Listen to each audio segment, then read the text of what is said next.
Welcome to Press Start to Join episode 105. I'm Josh. And I'm Alan. Today in this extra large episode of Press Start to Join, we go into the Legend of Zelda franchise history and basically our thoughts on all the different games. Yeah, we touch on all the Nintendo released games, and I mean all of them.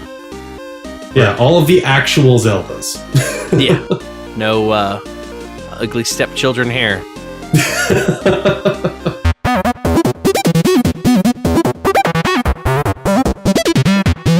So, Alan, for 31 years, Nintendo has made Legend of Zelda games. Yeah, that sounds about right.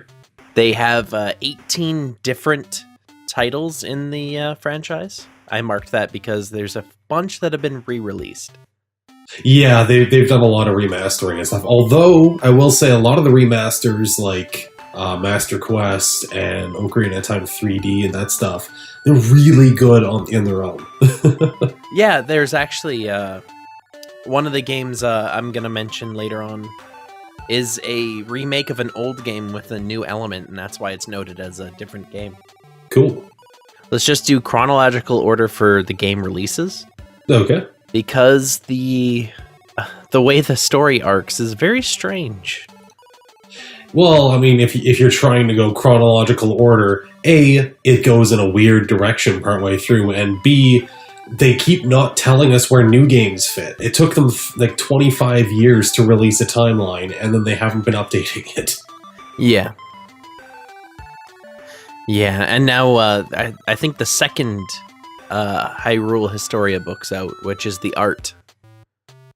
Yeah, and it's actually kind of cool. Apparently in the 30th anniversary book that they released, they put out a map that could be like either original Zelda, Link to the Past, it could be Breath of the Wild, like all the landmarks kind of line up. Yeah, they have them in the general area. Like in Breath of the Wild, someone's located the ranch where you get Epona just by the general positioning of the castle and Hyrule Field. Well, yeah, it gets marked on your map when you find it. Oh, okay. Like it's a feature, but then if you look at it compared to like Death Mountain and Kakariko Village, you're like, well, that doesn't really super match Ocarina of Time. No, not at all. It's like weird extra land masses popped up and shifted around, and I don't know. Well, it's weird where Breath of the Wild sits. It's sort of like in discussion now with fans. Yeah. So, in 1986, Nintendo released The Legend of Zelda. And Japan had it first released as a launch title for the Family Computer Disk System peripheral. The disk system? It mounted to the bottom of the Super Famicom. Oh. Along with other launch titles, which were... Wait, I thought the first Zelda was Famicom, not Super Famicom. The family... Oh, yeah. It was the Family Computer Disk System, which mounted to the bottom of the Famicom. Oh, okay. It's still weird that it was on disc, because it was definitely cartridge in North America. Oh, yeah, that was... the NES. What year was that? 89? 87? Oh, bit of a delay coming over. No, here. 87 is the Adventure of Link. I don't have the American date. I usually mark everything by the North American release from this point on. Well, with how easy localization would have been back in the day, like how little dialogue and how little of a shit they gave a lot of the time, they probably came soon after. Oh yeah, it says more than a year later, North America and Europe receives releases of the NES system with cartridge format. Okay. And it's the first home title that included an internal battery to save the data. Yeah, that was huge. And then, yeah, it was ported later to many different systems. Oh, because it's a classic now. I never really got into it. And I know like 3D Dot Heroes and shit tried to like do the same-ish thing, and it was just not my jam. I love Link to the Past, but its similarities to the first one weren't enough, I guess. Yeah, it was with the release of the disk system, The launch titles were Mario Bros, tennis, baseball, golf, soccer, mahjong. Oh yeah, that Mario Mahjong. That's been a franchise with staying power. No, it was just like Mario Bros, comma, tennis, comma, baseball. Oh, it was a list. It wasn't. Yeah. It was a list. Oh no, that's actually the new game that's coming out right away. The Mario Mahjong. No, like where it's all the Olympic games and stuff. Not Olympic, but there's like ultra all sports. I don't even know what that's called. But this is a Zelda episode. Yeah. Anyway. So when it was released in North America, it was really fancy because the game box had a small cutout in the top left that showed off the gold cartridge as part of the design of the cover. It was a very fancy cartridge. Oh, yeah. And one cool thing is each game came with a warranty card, and if you sent that into the Fun Club, you got a newsletter, and that's sort of how they got Nintendo Power started. Oh, cool. Yeah. And one thing I never knew about it was when you actually beat the game, because I've never played it, let alone beat it. Yeah. It lets you play a more difficult quest that they just referred to as second quest. And it was different dungeon layouts, different item placements, stronger enemies. So it was a replayable NES game. Cool. That's actually surprising. I thought that was the thing that came into Zelda's later, having like a hard mode. Yeah, it basically started that. And Neat. You could get a shortcut to second quest by creating your save file with the name Zelda, all caps. Okay. So That's yeah, nice they of didn't. them. Yeah, they didn't lock it out. Cool.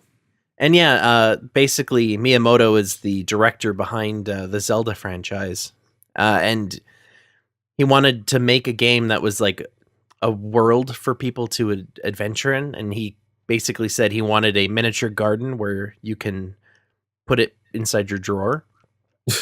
And it was inspiration from growing up as a little boy, running around in fields, woods, and even caves.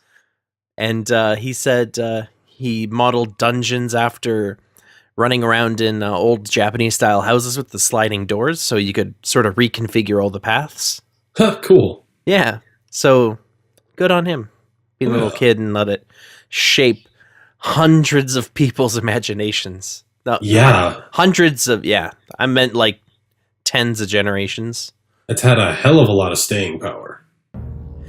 Yeah, and right away, they released the only direct sequel to The Legend of Zelda, which was just titled Zelda 2: The Adventure of Link in 1987. And that was a very different game. Yeah, it was. The top-down was replaced with a side-scrolling gameplay, but with the top-down overworld, which became sort of a mainstay in RPGs of the time. That is true, yeah. Like Final Fantasies and whatnot were using that a lot. Yeah, and it introduced a lot of elements that followed the rest of the franchise, like like blocking things with your shield. Like that was mind-blowing back then. That wasn't in the first game? It might have been. I don't remember. Oh, I think so. But it was the side-scrolling aspect of blocking. Yeah, definitely. And like jumping over enemies and stuff. Yeah, it was a success for the time. And the elements that it did introduce, the biggest, were a magic meter. And it was the first game with Dark Link. Really? Yeah. Oh, and cool. Dark Link became sort of a staple with facing your dark side, or I don't know, the opposite of courage, fear. Neat. Yeah, and it also had tons of other role-playing elements. It had experience points and the platform sort of jumping around, and a limited lives model, which has not been used since in Zelda games. Yeah, they definitely went back to the whole, okay, game over, come back now, go fight more. When it was released, Zelda 2 became one of the most popular NES games in 1988. But many retailers reported they were selling out of it that year. Wow. Yeah, that was like the beginning of the gaming boom. Yeah, and games were not cheap back then. They say it's the 5th best-selling NES game of all time, behind Super Mario Bros. And the first Legend of Zelda. Fair enough. Something we know because we're looking back at these games because we didn't really get to experience them on their release. But when it was re-released in 2003, IGN said it was recommended as a playable adventure, but don't expect the same gameplay from truly classic Zelda titles. Zelda title, just the one. Yeah. And in a 2003 release. I'm talking about the re-release. Oh, yeah, sorry. Yeah. And OneUp.com said you can have plenty of fun. It can keep you busy for a while. And it basically got a bunch of criticism for being so different. It's like, reviews were like, it's decent enough for its $5 price on the Virtual Console. Well, yeah, and that's the thing. Zelda 2 was such a radical departure, and then they never went back to a lot of those things that didn't really work super well. Yeah. It's arguably the worst rated Zelda, actually. Huh. Yeah, wouldn't doubt that. The Game Boy Advance has an aggregate score of 73 on Metacritic. And on a site called Game Rankings, it has 68.88. Wait, sorry, 73 is the worst ranked Zelda game on Metacritic? Yep. Shit. And yeah. And that's Zelda 2. That's still a really good score. I know. It's these games mean a lot to people, and you can definitely see that when you're playing them. I know you have your arguments with Skyward Sword because they held your hand a little too hard. But yeah. I still loved it. I think Skyward Sword is the Zelda 2 of the modern Zeldas. They tried a bunch of stuff, It didn't all work, and then they went and they fixed it for later games. Yeah, if we could mod a Wii U, I would love to make one with all the hand-holding removed. And then I could be like, now you can enjoy it, Alan. Well, honestly, I watched Joe play through the whole thing. Oh, okay. And it looked like an interesting game, but the way it was structured and the way that like the boss that you're fighting and everything, it felt like they were trying to take the Game Boy Zeldas and turn it into a home console Zelda. Oh, okay. And so it didn't super line up with what people had been expecting from home console Zeldas. Because like you might be getting into this a bit later, but for example, the main boss of Skyward Sword isn't Ganondorf. It's a completely different guy that you mainly see on portable Zeldas. Okay. No, I'm generally talking about the releases. Okay. Well, yeah. Or else this would be like a 3-hour podcast. Just quick background. So Skyward Sword, the main boss guy that the whatever guy's working for is Demise. It's like God of Destruction kind of thing. And you see him in, I think he's the villain in Minish Cap. Oh. And maybe the Oracle games as well. Like he's a mobile Zelda boss. And they brought him to home console, and it wasn't. Yeah. Well, they tried things. It's also it's different because of the place it takes on the Zelda timeline. Yeah, true. So you had a SNES, so you might agree that this next Zelda is one of the best games ever made. The Legend of Zelda: Link to the Past in 1991. Definitely, I have the fondest memories of that, playing it as a kid and playing it again on the DS only a couple of years ago. It holds up. It's a great game. Yeah, it instead of like it's got the 3/4 top-down perspective like the original. Yeah, and tons of elements introduced in this game are still carrying on throughout the series. Oh yeah, if nothing else, the 3 dungeons, and then the world opens up to 8 more dungeons. Yeah, they noted the concept of an alternate or parallel world, and the Master Sword was introduced in Link to the Past. Oh yeah, I guess that would have been the first introduction of the Master Sword. Everything else was just, here is sword, here is shield. And it's also credited as the musical core of the whole series. Yes. Games. Introduced the Hyrule Overture, and many motifs such as Zelda's Lullaby, Ganondorf's theme, Hyrule theme, Kakariko Village, and then the select screen / fairy cave tune. Yeah, and that you still hear echoes of that like in Breath of the Wild. You enter certain areas, and it's super nostalgia for me sitting in front of the TV with the Super Nintendo. Oh man, I wanted to talk about everything that leads up to Breath of the Wild to sort of explain to people who might not care as much why this is such an impact. Just Tildeer, everything Zelda has been leading up to this. Yeah, that basically. So one cool thing about Link to the Past, Nintendo Power held a contest, and they selected a winner to appear at random in the next Legend of Zelda game, which was this one. And basically, there's a single room that contained 45 blue rupees and a note bearing a greeting from the winner, Chris Houlihan. And basically, there's a few ways you can find this room.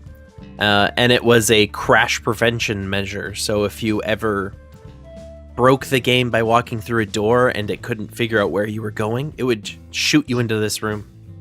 Weird. I don't think I ever saw that room. Actually, it was only discovered once people started emulating the game, because that's the easiest way to break it. Yeah, that'll do it. And sadly, they removed it for Game Boy Advance and other releases past that. Well, that's kind of mean. But it's still seen in the source code. Okay, that's just kind of weird then. Yeah.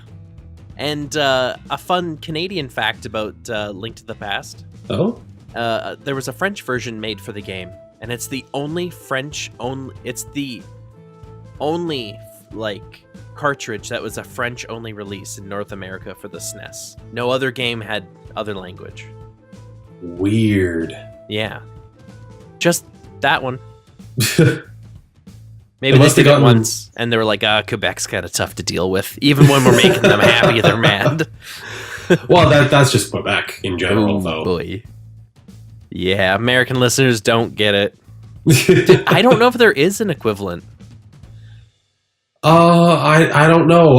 American listeners, just let us know, is there an equivalent state in the U.S. that keeps wanting to separate from America but still use your currency and get tax money and still wants to be one of your language? Oh, wait, you don't even have two languages, so there is no equivalent. Yeah. Well, no.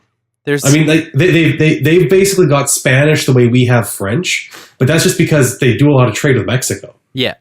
And there's like, they have the not quite states, the territories of I can't remember the names of them, but they have like 3 different things that are part of America but are not states. Yeah, and it's really the people are sort of in limbo because they're American citizens, but they can't vote or have any American citizen like benefits. Yeah, there's a whole Last Week Tonight about it. It's pretty bullshit. Yeah, that's where I learned about almost all of that. Yeah. I get the majority of my American news from John Oliver and Twitter. And it's hard for us to watch now because our government's blocking a whole lot of that channel. Yeah, every time a new Last Week Tonight comes out, I can't watch it. And it's really annoying. Like, people like to blame it on the provider, but it's generally the Canadian Television and Radio Council. Canadian Radio and Television Council. I don't think the CRTC has control over specific YouTube videos I thought they control like media, just like the amount of Canadian content seen in Canada versus international. No, it's specific to radio and television. I'm pretty sure like net neutrality rules, they can't filter what we see on the internet. It's definitely the rights holders like HBO. I'm pretty sure. Well, maybe that's because it's HBO. That's why it's filtered, because that's TV. No, I'm saying HBO has decided to not make those YouTube videos available in Canada because of like licensing or something. Mm. Well, that's for another time. Yeah. So after Link to the Past, I heard about it a lot growing up, but I never got to play it myself. Legend of Zelda: Link's Awakening in 1993. Yeah, I think Joe played that a lot, but I've never touched it. So, if you never touched it, you'd be interested to know it's the first Legend of Zelda game without Zelda. Huh. And it does not take place in Hyrule. It isn't? that the one, like, Link's Awakening? Is that the one where he wakes up at the end and that's a dream, or am I thinking of Mario 2? Mario 2. In this one, he wakes up in the beginning and finds out he's on an island. Oh, okay. They got some spirit tracks, whatever kind of thing going on. And basically, Link isn't helping Zelda or discovering the Triforce or whatever. He's stranded on an island. Koholint Island, which is guarded by the Windfish. So you gotta sort of solve puzzles and search for these 8 musical instruments to awaken the Windfish to let you escape. But this isn't Legend of the Windfish. No, it's called The Legend of Zelda: Link's Awakening. But the Windfish is a primary figure in it. Yeah. But there is another Zelda game called talking about the Windfish. Oh, really? I'm pretty sure. Might be. I didn't see it here. Because it's all in the notes. These are pretty good notes. So subscribe to us on Patreon to check them out. Okay, no, I am thinking of, I guess, of Link's Awakening. Okay. And there's a song in there called Ballad of the Windfish. I just really thought the subtitle was talking about the Windfish. No, it's weird. I am crazy. And it was made because they started porting A Link to the Past to handheld. And once they started working on it, basically, the director of the project was, I could say a bunch of Japanese names, but it would mean nothing to anyone. Unless you're Takashi Tezuka. Damn. Takashi Tezuka? Tezuka, yeah. Really? Yeah. I pronounced it wrong, and you're like, yeah, it's this. And I'm like, oh, now I'm an ass. Yeah, you are an asshole. So he directed that game, and 2 other guys wrote the story for Link's Awakening. Okay. So they decided to make a new game. Cool.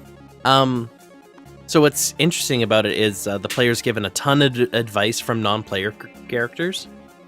And one of them is a shy old man who only talks to you through telephone. And there's cameo appearances from a bunch of other Nintendo characters. Wart, who I don't know offhand, but I've definitely heard Wart. Yoshi, Kirby, Dr. Wright from SimCity on NES. Oh, that guy. Yeah. A character I don't know, and Chain Chomp, because they introduced the ability to walk animals, so they're like, why not a Chain Chomp? Yeah, why not? Just throw that on in for some reason. And there's also some underground side-scrolling sections, so they threw Goombas in there. Okay. Yep. I think he went a little mad with power on this game. Where he's like, I'm part of Nintendo. Use everything. Well, Tezuka did say the game has a freewheeling development style that makes the game seem more like a parody than one of the Legend of Zelda games. So yeah, it sounds like it. And it even breaks the fourth wall at different times where little children refer to game-playing mechanics like saving and then mention that, but they don't understand what they're talking about. Nice. And then one of the, I don't know if it's controversial or like polarizing games of this whole list is 1998 Legend of Zelda Ocarina of Time. Oh yeah, it's a fantastic game. It's between fantastic and worst for some people. Mainly internet's personalities. Yeah, I understand some of the arguments about why people don't like it, like how the combat is a lot of waiting, but I would argue that this game broke a lot of new ground with Zelda and brought a lot of new elements in, and yes, they weren't all perfect, but it was way better at introducing a lot of new stuff than, say, Zelda 2 or Skyward Sword, where they did a lot of brand new crap, like right off the cuff, never been done that way before. It was the first game to break the top-down or side-scrolling gameplay and be full 3D. Wouldn't Super Mario 64 be the first one for that? Or are you talking just Zelda? In the Zelda franchise, yeah. Yeah, it broke so much new ground. Yes, some parts of it weren't perfect, but it's still a goddamn triumph of a Zelda game. One interesting video I watched was how Dark Souls is a beautiful game because it's based on rhythm and how all enemies attack on 4/4 time. And I was like, wow, this makes a lot of sense. And then it explained why one of the hardest bosses for people to beat is because this boss fights on 3/4 time. So all your instincts that were built up throughout this whole game basically get thrown out the window. That if that did happen to me, it was pretty goddamn subtle. I'll get the name of it later. Okay. But yeah, a lot of people had problems with this one boss who fought on a different time. So I'd argue that this game introduced a actual rhythm to Legend of Zelda. So it's not necessarily waiting rather than waiting for your time in there, the game's song, basically. To an extent. Because the same guy who... I'm not giving him the credit to say it. The same guy that complained about it loves Dark Souls, which is a lot of hold your shield up till you can attack, which is the same thing. To an extent, yes, but I mean, with Dark Souls and Demon Souls, there's a lot of flexibility. There's different ways to play. You can do big, sweeping, slow swings. You can be dodging around super nimble, quick swings. Ocarina of Time was Master Sword and Big Goron's knife. It was pretty limited, pretty locked down with its possibilities for combat. So there were things like fighting the skeleton dudes, the Stalfos, I think they're called. Yeah. Where it's like that you have your shield up, they have their shield up, and you basically just sit there and wait until they take a swing, and then you can do something. Yeah. Yeah, well, it introduced a whole new style of combat. It brought in targeting opponents, which basically changed 3D games from that point on. That is true. And if anything, it really had the ocarina musical instrument like business explode. Yeah, definitely. A lot of people who had no idea what an ocarina was, or even how to pronounce it, were all over that shit. Oh yeah. 90s. So one funny thing I was reading, it said it was also ported to the iQue player in 2003.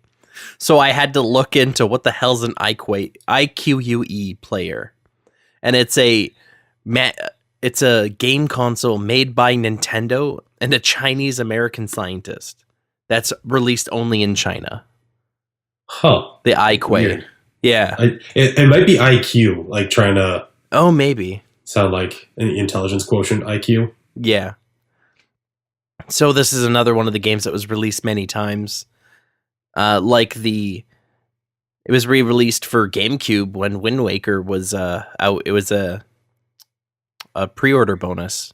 Yeah, and that was actually a huge deal because not only would you get Ocarina of Time for GameCube, which was awesome, you also got Master Quest, which no one had any idea what this thing was that Nintendo did. In North America, it was the first time it was the only time it was released in North America. Well, no, the first time in North America. It's been released subsequently. But I remember, like, I think you playing Ocarina your first time was with Master Quest. Oh, yeah. and after that, a lot of Zelda games felt easy. Yeah, because you're used to this game where you had to, like, hit the corner of a treasure chest to reveal a switch hidden in, like, a corner of a ceiling to get through the next door. Yeah. And I'd say the only downside to Master Quest... the puzzles were amazing and brain breaking, but then the bosses were kind of a disappointment. Yeah, the bosses were the same. Very straightforward. And then one thing I'm sad about is that they never really do that again. Like in later games, hard mode is just people do more damage. Yeah. Or I think Ocarina of Time 3D had a mode where everything was reversed or something like that. Yeah, and it also had Master Quest. Yeah, oh, that's what it was. Yeah, it was just straight up Master Quest. Yeah. Because they kind of had that in the pipe. Which I think was also mirrored. It was something weird like that. Yeah, just to make it that much harder for anyone who was used to existing Zelda. Yeah, yeah. So, yeah, 1998 was the game. 2 years later, they released a sequel to it called Majora's Mask. Another one of my favorites. Oh yeah, I played this on the Wii Virtual Console, and I loved it. Did you pick up the 3D one? No. It was so good. It's so perfect for mobile gaming because Dana has it, but I've never played it. With the way the time cycles work, yep, and the extra things that they added for the touchscreen, it works so perfectly. It's such a good game on 3DS. Yeah, like the way they upgraded the journal. Yeah. It made it a lot more playable because I will admit I have still in my possession, beside my gold cartridge 3D hologram Majora's Mask, I have a strategy guide from Prima Games because that shit's hard to keep track of. All the time loops. Oh, yeah. And this game was the first Zelda game, well, I guess the only, because it was the second on 64. It required the enhanced memory of the expansion pack for the 64. Thank God I had Donkey Kong 64, which came with it. Yeah, that's how a lot got shipped out. It's hard to get one now for a reasonable price. I still have it. I could probably sell it for a good amount. Maybe. That's one of those awful game stores, though. Oh, God, no. Where it'll just get marked up like 500%. Oh, yeah. They're worse than EB for that. So, yeah, the remake came out in 2015. So good. And I should play that again or something. This one, as well as many other Zeldas, are considered one of the greatest games ever made. Which apparently is a whole list on Wikipedia. Well, yeah, but I mean, with Wikipedia, you're dealing with the bias of whoever decided to edit it last. Yeah. So there's that. So a year later, after they were experimenting with porting the original Legend of Zelda to Game Boy Color, the supervising director began developing interconnected Zelda games that could be played in any order. And the complexity of the system he developed made them cancel one of the games, and that's when they released the Legend of Zelda, Oracle of Seasons, and Oracle of Ages. Oh, I thought you were going to talk about CDI. Whew. No, CDI is basically Sir not appearing in this film. Gotcha. CDI didn't happen. Well, this is Nintendo. Yeah, fair enough. It's literally not in the Zelda timeline, according to Nintendo. So, yeah, I did play Ages, but the problem was it was on a borrowed Game Boy on a borrowed cartridge on borrowed time. Oh no! So it was I'm stuck. Done. Because someone else would be playing Seasons, and the biggest difference between the two, Seasons was heavily combat focused, and Ages was puzzle focused. Okay. So if someone's just crushing it on Seasons, and you're like, I'm stuck on Ages, they would go, I don't know how to help you. Yeah, they're two very different games. It's a lot less like Pokemon Red and Blue and a lot more like Ocarina of Time, Majora's Mask. Yeah, if those one cannot help the other. Yeah, if they were called paired games. Yeah. So a cool thing is the games interacted with each other. Really? Yeah. If you complete the game, you can interact with another game through either passwords they give you or a game link cable. Neat. So when you complete the game, it'll give you like a password, which you can use while starting the end game of the other game, or at some point. And then that extra password will change the way the game plays and ultimately change the ending. That sounds annoying. Jesus. Yeah. So you had to play both games and twice to get the whole story. That sounds awful. Kinda, but it was 2001. They were experimenting with Game Boy Color. Yeah, I mean, good on them for experimenting, but wow, like giving you the code when it's too late to use the code for the other game, so you have to play both games twice. That's a kick in the have pants. A friend playing it like alongside you, or I don't know. I don't know. Yeah. Like I said, I never got to sit down and really play through it. Yeah, I think I might have gotten one of them free through that Nintendo Ambassador program because they fucked up the pricing on the 3DS, but never really played much of it. Yeah, and sometimes you could even use passwords to upgrade items or transfer rings. Okay, so they were basically what Nintendo's doing with Amiibo now. Kinda, yeah. But yeah, like the alternate version when you use passwords does change the way the game ends. Weird. Yeah. We like having these variety shows on our Not Weekend episode. Yeah, it's good times. And if you'd like to show your support, you can do so just as easy by going on to Facebook and giving us a like and maybe telling someone about us. Yeah, Facebook, Twitter, Instagram. I know I'm mostly on Twitter. I hate Facebook personally, but we monitor the page. Yeah, that's the entire reason I still have my Facebook account is for PS2J. And I would love to talk to you. We get notifications as soon as anything happens on the page, and we're on it. I think it even says like our response rate is like within the hour. Huh. That's for messages. Right, yeah, because we can't change that. We just have to be on it. Yeah.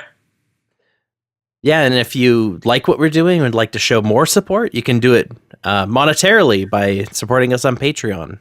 By going to ps2jshow.com/support, and that's our support us page with a bunch of other ways you can help us out.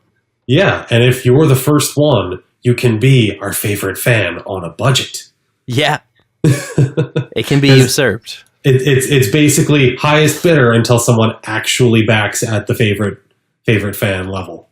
Yeah, unless you guys want to have like a bidding war and just go up in ranks, because we have a tiered system.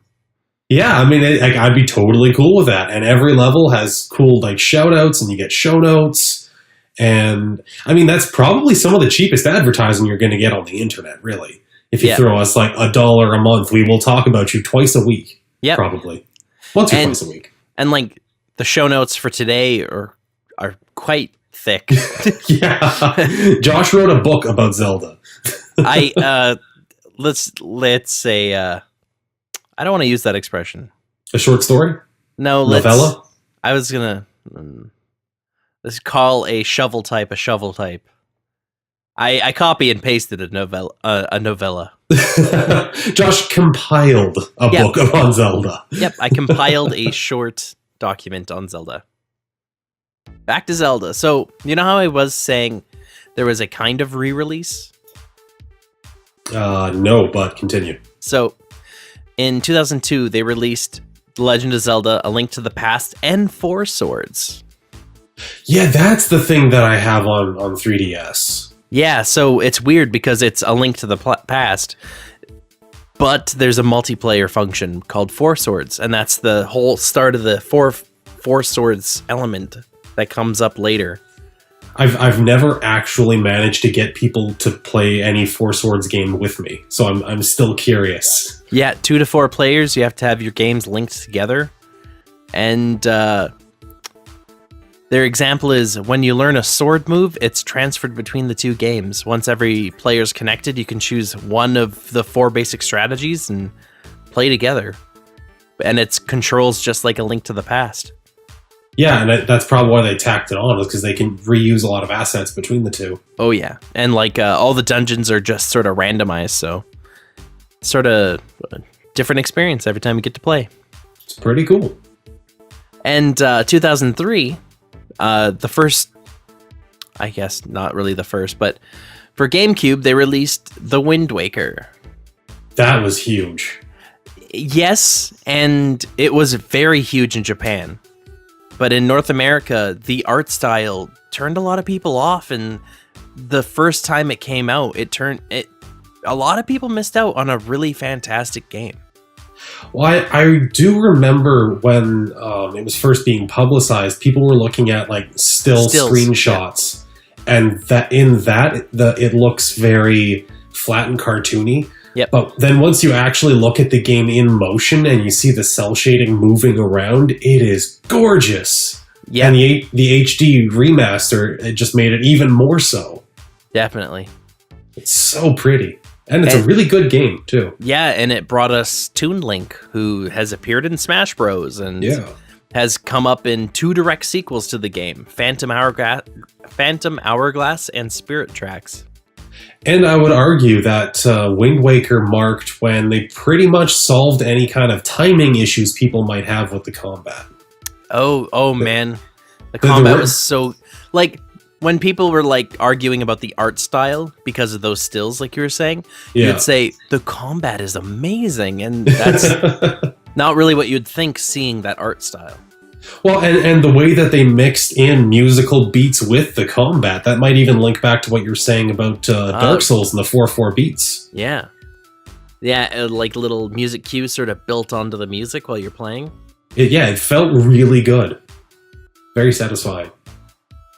So, wow, these came out one after another. Holy crap.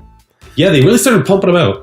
Yeah, when I was talking about Oracle of Ages. Oh, let's see. Here's a continuous string. Majora's Mask, 2000. Okay. Seasons and Ages, 2001. Link to the Past and Four Swords, 2002.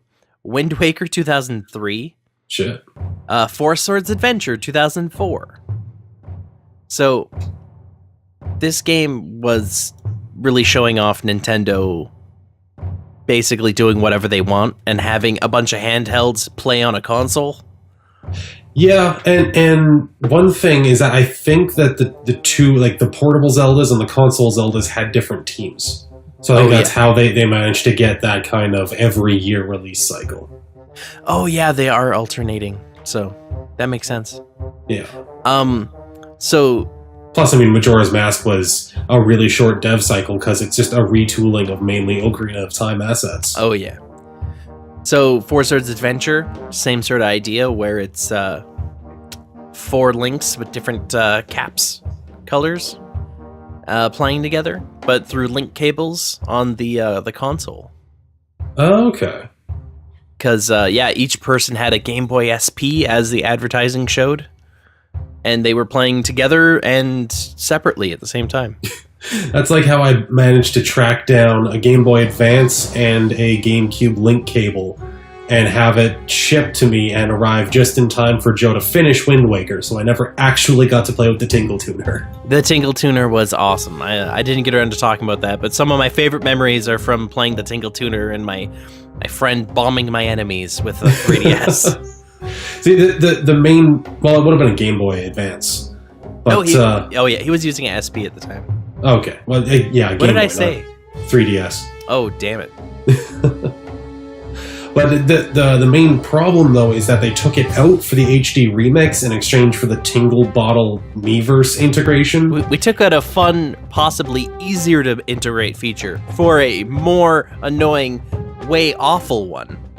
Yeah, and so I really want to play with the Tingle Tuner at some point. I have all the stuff for it, but there is no way if I'm playing Wind Waker or having someone else play Wind Waker, I don't want to play the HD remaster because it's so good. Yeah. It's so pretty, and they fixed a few things, and it's really good. Like, you don't get to enjoy the extra long map chart quest. The C chart quest. They shortened it for the HD release. My wife Jo actually argues that is a worsening of the game because she liked having to sail around a lot and earn a lot of money and give all of it to Tingle to translate these shitty charts. And it was bad. Yeah. So, Four Swords Adventure had a bunch of different modes. I didn't know about this because I never actually played it. There's one called Hyrulean Adventure, which was the main campaign. It could be played with 1 player or up to 4 players.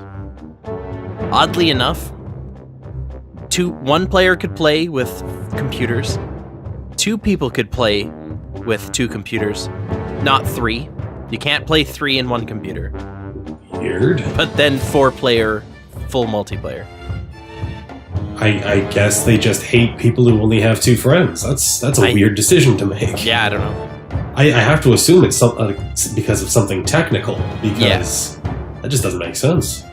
There was another mode called Shadow Battle, where everyone played secretly on their own Game Boys, and then the TV showed more of like people's health and stuff. They didn't show where they were in this world, and they would just have a battle till it's like last Link standing.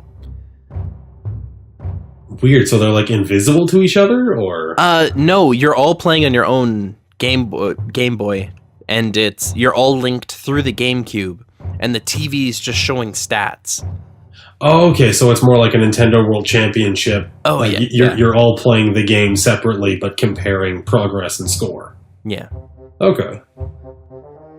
So, continuing the yearly release title of Zelda, 2005 had the Minish Cap. That was a weird one. So it's expanding Four Swords and Four Swords Adventure, this one. And it retains a lot of elements from previous Zeldas, like the Gorons. But it also introduced Kinstones and a few other features. Weird. Kinstones basically were artifacts that made you backtrack and find a specific stone for a specific person that would just unlock a chest somewhere in the world. Huh. Seems more like a game lengthening mechanic than anything to me. Yeah, that's very fetch questy. Yeah. Most of you could fuse kinstones with the people. Most of them were optional. Some, like you had to use a golden kinstone, was necessary to advance the story. Oh, I think I did play some of Minish Cap. Okay. It was a surprisingly decent game. Well, it's a Legend of Zelda game. 74 is the lowest score they got. It was fun, but it wasn't super memorable. Yeah.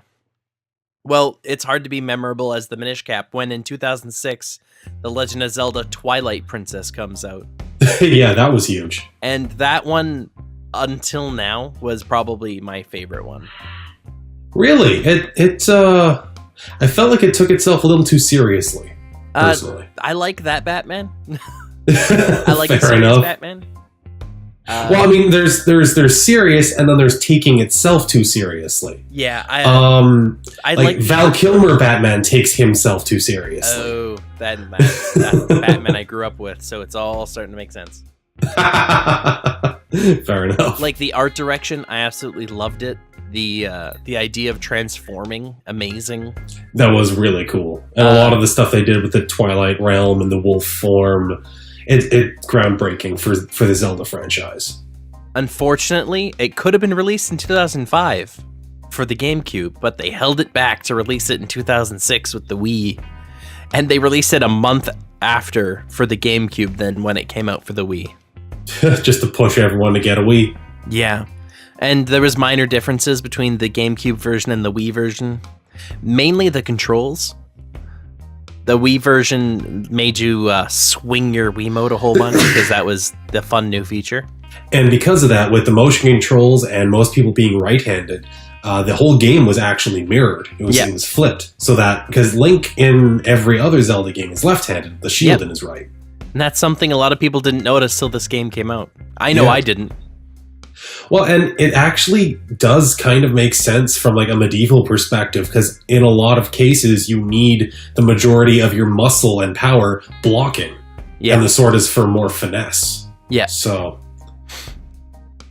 And the Wii U controller, a lot of cool features come with it. Like the speaker on it had the sounds of bowstrings when you're about to shoot an arrow.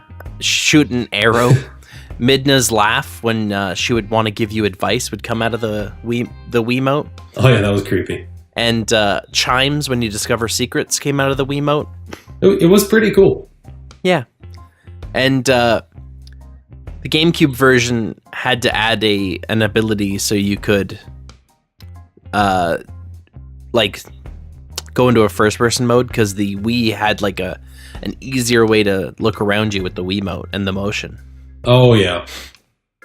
And in the GameCube version, you could actually only equip 2 secondary weapons for Link. I think the Y and the X. But the Wii version allowed you to have 4 from the D-pad. Yeah, it just had more buttons. Yep. Also, Twilight Princess had a much more robust AI than Wind Waker. So enemies could react to their friends dying. They could react to arrows better, slingshot pellets that miss them, and they could detect Link at a further distance just because it was a little more powerful of a machine, and they had the AI for it. Makes sense. And then when they released it for Wii U in 2016, they added. They did do a re-release, didn't they? That completely missed my radar. Yeah, they released a Wolf Link amiibo that could be tapped to enter a whole new Cave of Shadows, I guess mission challenge, a Cave of Shadows challenge. Yeah, it's like getting the ice arrows in Ocarina of Time. It was just like you do a bunch of fights, you go to the next level, you do more fights. Every 5 levels, there's healing, etc. Or like the Wind Waker, where you went into that one hole and it was just like a gauntlet. Yeah, the Trial of the Gods or whatever it's called. But the thing about the Cave of Shadows was you did it all as Wolf Link. Okay. So you fought a lot of enemies you never would fight as Wolf Link, like people with shields. That sounds annoying. Yeah, it was a very difficult challenge. I've never got around to it, but I heard a lot of people had fun with that. And I don't know when this was written, but it says that the data from the Wolf Link amiibo will carry over to Breath of the Wild. I don't know how true that is. My Wolf Link gets summoned perfectly fine whenever I tap him. Maybe he has more health or does more damage or something, if there's a save file. He looks like he has the maximum amount of hearts that Link can display on the screen. Huh, weird. Yeah, and the Wii U version also added the ability to tap other amiibo. Zelda and Sheik would restore your health. Link and 2 Link would actually give you more arrows, but if you tapped Ganondorf, you would take double damage. I guess there's your challenge mode. Yeah. Weird one.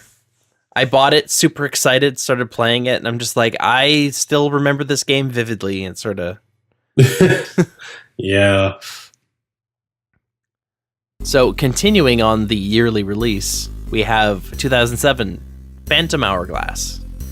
That's the one I was thinking of, not Spirit Tracks, Phantom Hourglass. Yeah. So, unfortunately, this ends our yearly title streak for Legend of Zelda games. Well, they kind of calmed it down a little on the mobile Zeldas, I think, at that point, too. Oh, yeah. Well, it's worth it for the next mobile Zelda that comes out in this list. Okay. So, Phantom Hourglass, 3DS, they used the touchscreen, they used the microphone, they took advantage of the Wi-Fi connection to play online. Basically, it was fun. Yeah, critics loved it, but criticized the online features. Too simple, they thought. Well, it's Nintendo Online. They barely discovered the internet a few years back. Yeah. No, I was just... My next paragraph is from the Spirit Tracks notes. Oh, I gotcha. So I'm just... Where... Oh, did I lose Spirit Tracks? Okay. Spirit Tracks is... the next game, 2009. Okay, never mind. When I said the next Zelda game, I was looking at 2 games ahead. Oh, shit, okay. Because I forgot to put a title in for this one. 2009, Spirit Tracks came out. I played this one, and I loved it. It was pretty fun. I loved being on the train. I loved tooting the horn. I like navigating the tracks around enemy trains.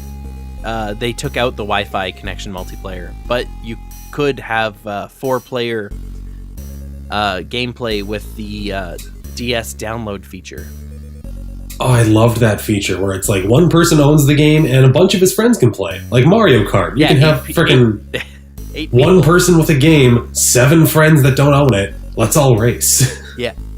You're all Shy Guys, but Shy Guy's sweet, so it's like, I don't feel bad. Exactly. I'm mad I have the cartridge, because now I'm not Shy Guy. Well, could you just be Shy Guy? No. Oh. That's why I haven't played that in a long time. Yeah. That was the broken Mario Kart where you could do your drift almost perfectly straight, so you could just nonstop drift boost. Good times. The online was awful though, because everyone would do that perfectly. Oh yeah. Everyone's better than you. It's awful. That's how the internet works. So, 2011, Alan. The Legend of Zelda Skyward Sword. That thing. Yeah, I really, really liked it. But yes, they went overboard with the tooltips. Because at the end of the game, I turn it on with the ideas of finishing it. I pick up a beetle, and it goes, "Congratulations, you picked up a beetle. Let's open up your album. There's 99 beetles. We'll add one. It can only go up to 99. I'm like, Jesus. Yeah, one of the biggest missteps for Skyward Sword was just the fact that every time you loaded up the game, it reset you found a new item, Yeah, like full animation. It reset all the tooltips, essentially. So you pick up a green rupee, and it's like, oh, you got a green rupee, that's amazing. I believe if you shut off the game, load it up, you got a green rupee, makes a big production again. Yeah, Link picks up, yeah. I can't do it as cheerful, but it was like super cheerful version of that. They made a lot of weird choices, and it's not a bad game, but it's not a great Zelda game. I actually do have a comparison of all the release scores. Okay. You're not going to be too happy. It was given 93% on release. Jesus, really? Yeah. And if we compared that to the last big release, I would say Twilight Princess was 95. So it was less than Twilight Princess. Yeah. Well, then Breath of the Wild, I remember reading that, I'm jumping ahead, but apparently it was sitting at 98, and then Jim Sterling gave it a 7 out of 10 review, which bumped it down to a 97. So it's instead of being tied for like second of all games with like 2 or 3 different games, it's tied for third with 8 games, and people were outraged. They were losing their minds. The classic internet reaction, death threats. Like it's insane. Like, it doesn't make a difference if you like it. Like, why do you care what this guy's reviewing it as? Yeah.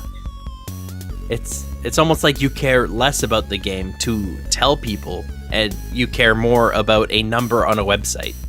Yeah, just like the perceived value of the game that you got because of its rating. Yeah. So, one thing they really tried to go for was the sword controls with the Wii Motion Plus. And they sure did a thing. So, wasn't this the last Nintendo Direct? Not the last time they did a live demonstration of a Nintendo game?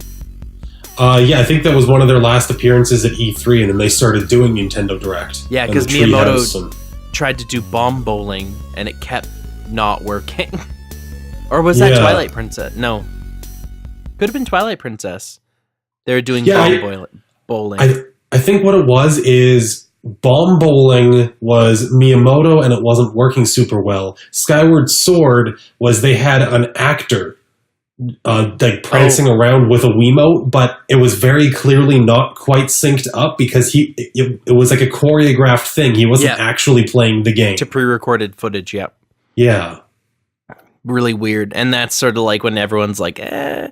So the idea, I love it. The execution, like, was not perfect. Yeah, but I will say their missteps with Skyward Sword paved the way for Breath of the Wild. Like, I loaded up Breath of the Wild, I saw the stamina bar, I was outraged, and then I played the game, and it totally makes sense, and it definitely works. Yep, 100%. Yeah. I think I mentioned that on a previous episode, too. Yeah, the only thing I don't like about the game so far is the more I discover that there is to do, the more I feel like I'm not doing the right thing. Because it's too free. I have too much choice. and that's one thing that I really love is that yes, it's free roam and you can have a whole stack of quests and whatnot, but when you reveal a chunk of map, instead of doing the Shadow of Mordor, Assassin's Creed generic sandbox title, revealing all the icons of all the different missions you could be doing, it's a map. And then as you discover places, then you get icons. But the quests, they're only icons if you have them active. Yeah. Not like the horse places. You can discover those in a map you don't even have discovered yet, and then it'll pop up for you. Yeah, but I'm more saying like in the last, like I beat the game the other day, but in my last like 2 or 3 days of playing, and these were long days of playing. Oh, I can imagine. I played all day Sunday, and I haven't even uncovered the whole map. Yeah, on Saturday I sat down at, I want to say 10 a.m. and then I was playing it, took a break for lunch, playing it some more. Oops, it's 6 o'clock. Yep, that's not hard to do. But at that point, what I was doing in large part is literally looking at the map, saying, hey, that lake looks interesting, or that rock formation looks weird. Set a marker, go there. Yep. I'm not even doing quests at that point, but I discover quests, and I finish them, and it felt so organic. It's not saying, hey, go from point A to point B, do a thing. They'll say like, oh, I heard there's a treasure between those bluffs and that lake. And then you have to go on your map and figure it out and mark it yourself, because they're not telling you where that shit is. The quest marker is on the person. You got to figure out where you're going. Yep. Same with like, you can do this thing, but I lost it in the river. So you got to go in the river and fish out a thing. Yeah, it feels really good, and I'm gushing and ranting again, so sorry, you can get back to it. And like one other thing, the game has me setting my own personal quests, where it's like, yeah, I heard there's a thing with these trees, so I'm like, I'll go to the trees. Halfway there, it's too cold, so now I have a personal quest to make enough items to survive the cold, so I can go and find this thing. Yeah. Oh, man. So, Skyward Sword. Then we have 2 handheld releases. 2013, A Link Between Worlds. Oh, that's a good one. I forgot about that one. A basically sequel to A Link to the Past. Yeah, pretty much. Which, bit of a gap between games. They took their time and they did it right. It felt like the best mobile Zelda I have played. It was really good. Yeah. Basically, the one thing I've learned most about this game is there's a lot of conflicting stories about how the mechanics came up. But what they had on Wikipedia, which you can get the link, the exact link I used on the show notes on Patreon. The concept development for the game began with a small team in 2009. During this phase, a unique gameplay mechanic for Link merging onto walls was prototyped. However, development suffered several setbacks, with production of the game ceasing entirely in late 2010. Weird. As core team members were reassigned to different projects. Then, a year later, development restarted, and after several failed pitches to Shigeru Miyamoto, the game entered full production in 2012, changing the established conventions of the series, and the goal of the game's designers sort of led to a change in the game structure, which allowed players to tackle a clear majority of the dungeons in any order, and they introduced a item rental system. Which was very cool. Yeah. Which, I've also seen this as one of the most glitched Zeldas, and you can do a lot of interesting stuff. Cool. Like, one thing speedrunners do is glitches that actually overlap cutscenes. So it'll do the length of one cutscene while playing 2 on top of it. Weird. But it loads cutscenes with sprites, so you'll see the guy that rents you stuff in like 3 different places doing different stuff, but you see one dialogue from the longest video that's playing. That's weird. Yeah. So that's one I actually do want to play. I never beat A Link to the Past, but I really want to play A Link Between Worlds. I highly recommend it. I'll definitely lend it to you. I think I have it on Game Card. Well, I don't think lending me anything is going to be good until I'm sufficiently done with Breath of the Wild. That's fair. 2015, they released Triforce Heroes. Oh yeah, yeah. I think they played it on Game Grumps. Yeah, it was Ross, Barry, and Brian, actually my favorite trio to ever play games. Yeah, that was actually a pretty good series. Yeah, Spider Loops. And so this game had people working together similar to Four Swords, but they added a lot more mechanics because these 3 characters had to actually stack on each other like a totem pole to solve puzzles. Mm-hmm. And they also introduced a crafting mechanic where you could build different outfits, which had way crazy cosmetic stuff and also different abilities. Cool. And they had different sort of communication abilities with like multiplayer Coliseum mode. And you could play the game alone by controlling doll-like companions called doppels. Oh, that's sad. But this is the game where you can play with one person with 2 computers, not 2 people with 1 computer, or 3 players. That's weird. So 1 or 3. What? Again, it must be some kind of weird technical thing, because I can't see why they would be like, no, if you have only 1 friend, you cannot use a computer player. Just don't buy the game. So weird. And then, not like we've talked about it enough at all, 2017, Legend of Zelda, Breath of the Wild.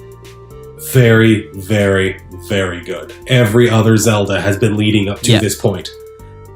It's the game where every other Zelda has prepared you for this, but you cannot play this and just jump back to any other Zelda. It's a one-way street from this point. Yeah, you have to check all of your Zelda expectations at the door because everything's been leading up to this, but it is so completely different and original.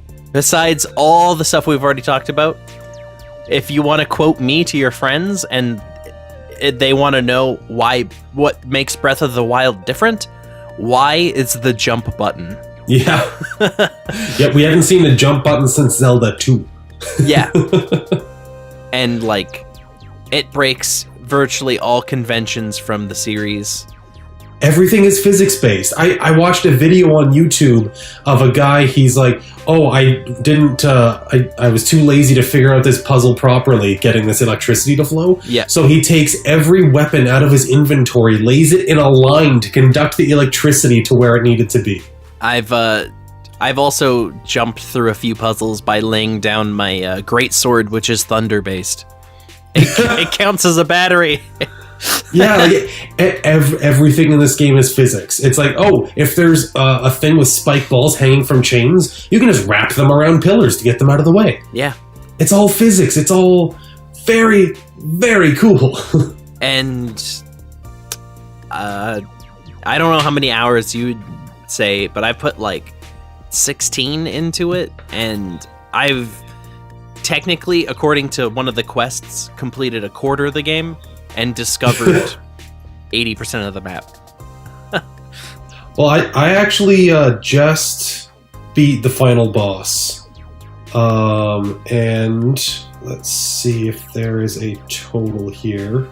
And now you're on end game grind, just doing dungeons, trying to get better loot to do better raids, right?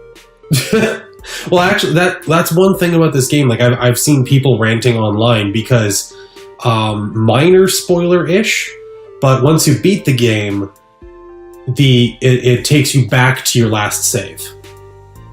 So you beat the game, you see the cutscenes, and then it takes you back to an autosave right before you beat the boss. I hate that. Yeah, and then people are like, "Oh, I wanted a free roam mode." Dude, I punched my microphone. Yeah. Oh, I wanted a free roam mode. Oh, I'm so angry. What about the whole entire rest of the game? The game is free roam mode. You start the game and it's like main quest, defeat Ganon, and you're like, yeah. All right. And then it's got like the little tooltip marker pointing at where Ganon is. It's like, okay. Yeah, you could go straight from like starting the game, skip everything, go straight to fighting Ganon. Which I think someone has that can beat the game in under an hour. Yeah, let's see. I want to do some quick math. So on Saturday, I played a little more than I thought I did. It was 11 and a half hours. Ooh. Let's see. 6 plus 11.5 plus 2 plus...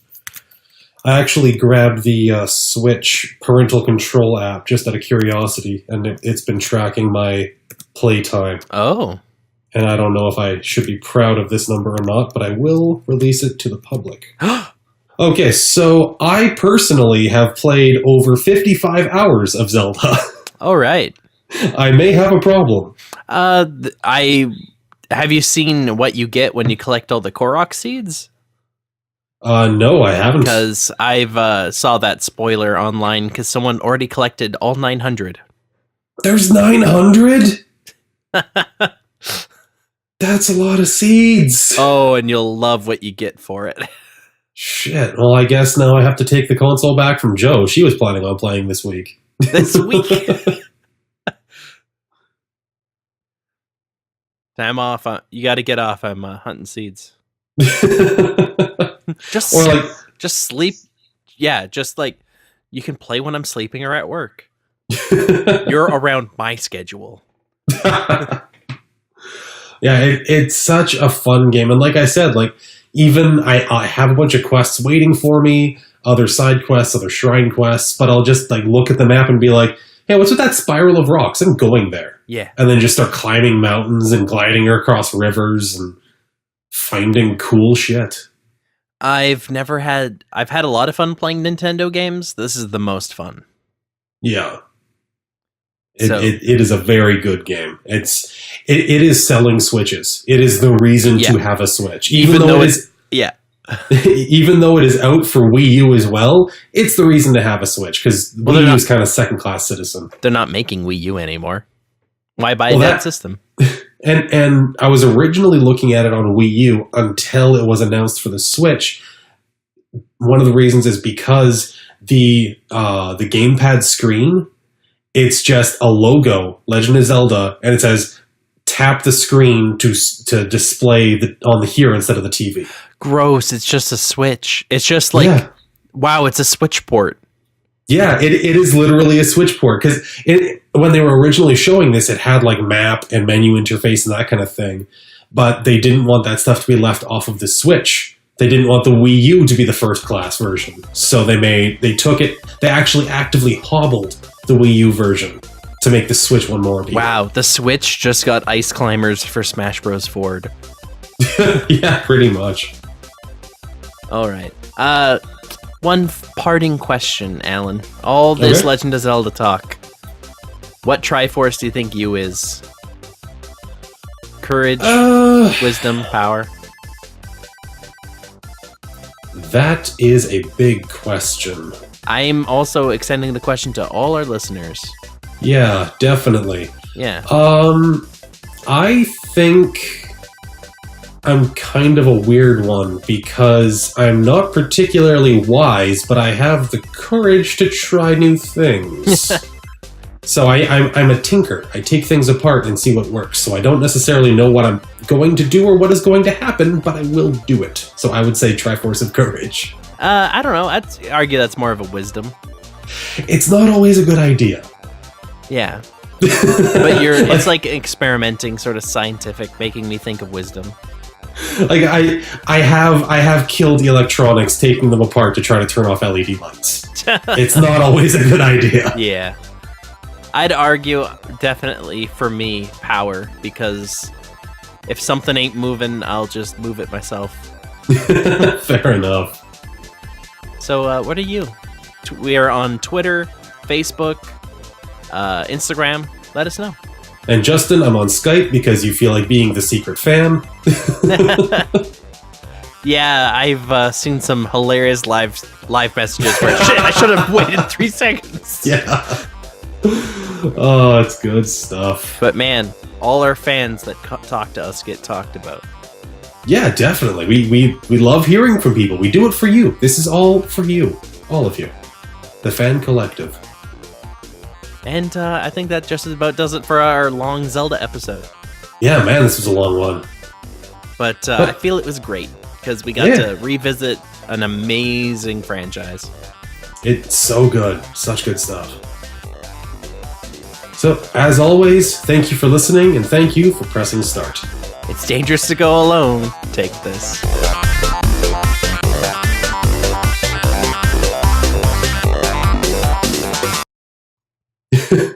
It's dangerous to go alone. Take us. Yeah, it's dangerous to go alone. Take us. On your podcast app today. S app today. S app today. S app today. S app today.